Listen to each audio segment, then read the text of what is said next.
दोस्तों नमस्कार, मैं हूं संदीप। पौराणिक बात पते की में आपका स्वागत है। देश की राजनीति में हिंदुओं की एकता और हिंदुत्व का मुद्दा जोर पकड़े हुए है।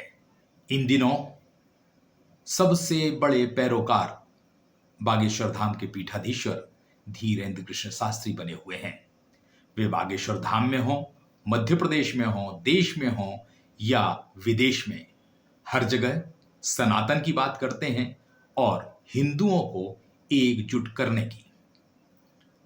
अब वे उत्तर प्रदेश और बिहार में हिंदू एकता यात्रा निकालने की तैयारी में हैं।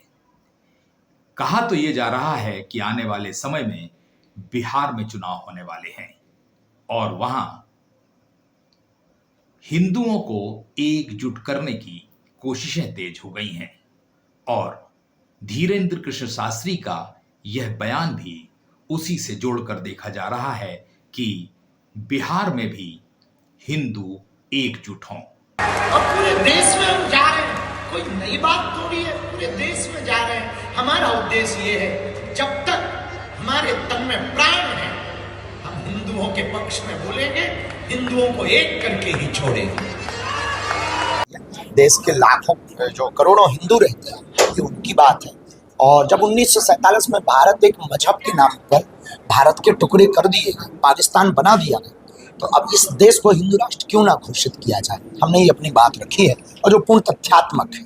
बागेश्वर धाम के पीठाधीश्वर धीरेंद्र कृष्ण शास्त्री के अनुयायी सिर्फ मध्य प्रदेश ही नहीं, देश और दुनिया में हैं और लगातार उनकी डिमांड भी हर तरफ है।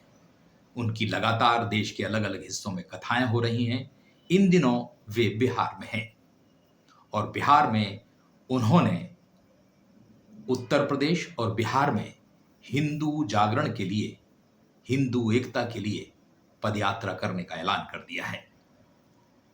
उन्होंने इससे पहले मध्य प्रदेश में बागेश्वर धाम से ओरछा तक की पदयात्रा की थी, जिसमें लाखों लोग शामिल हुए थे और वे साफ कर चुके हैं कि उनका एजेंडा या मंशा हिंदू राष्ट्र बनाने की है, हिंदुओं को एकजुट करने की है। लेकिन राजनीति के जानकार यही कहते हैं कि उनकी इस कोशिशों का कहीं ना कहीं राजनीतिक तौर पर भी लाभ उठाने की राजनीतिक दल कोशिश करेंगे।